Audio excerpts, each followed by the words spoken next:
سلسلتنا على من هو صاحب البردة الإمام أبي عبد الله محمد البوصيري أن الله يسر أمورنا أمور الدنيا بالميسرة أمور الآخرة بالمغفرة أن الله يؤتي حوائجنا حاجة الدنيا من سر حاجة الآخرة بالمغفرة ويرزقنا وإياكم الصحة والعافية تمام العافية وصلاح العاقبة ويهتم لنا ولكم بالحسنى ويبارك لنا وإياكم يرزقنا وإياكم المحبة كمال الاتباع يملأ قلوبنا حب النبي محمد صلى الله عليه وسلم على هذه النية شاملة بركة البردة نسأل الله تعالى أن يلطي حياتنا يسر أمورنا وإلى حضرة النبي سيدنا محمد صلى الله عليه وعلى آله وصحبه وسلم.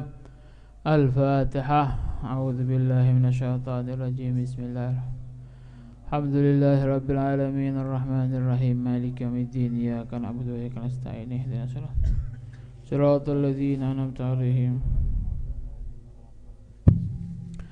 الفاتحة. أن الله يحنن روح حبيبه محمد علينا يبارك فينا في منازلنا ديارنا حارتنا بلداننا زمننا يجعل لنا ولهم نصيبا وافرا من رسوله ومن مصطفاه ومن صفوته من خلقه إيمانا به ومحبة له وتعظيما له وتصديقا به وبما جاء به ويقينا بما له ويجعلنا لقدره وولاء له ورغبة في لقائه ومرافقته صلى الله عليه وآله وصحبه وسلم شوقا إليه وأن يغفر حظنا من كل تلك المواهب والمنن ويصلح لنا السر والعلان واجمعنا بالمصطفى صلى الله عليه وآله وصحبه وسلم يثبتنا على قوم طريقه ثبتنا على منهاجه الأقوام ويحمينا به من الآفات فرج قلوب أمته اجعلنا وإياكم في خيارهم وأنفعهم لهم في عافية وإلى حضرة النبي سيدنا محمد صلى الله عليه وعلى آله وصحبه وسلم. الفاتحة.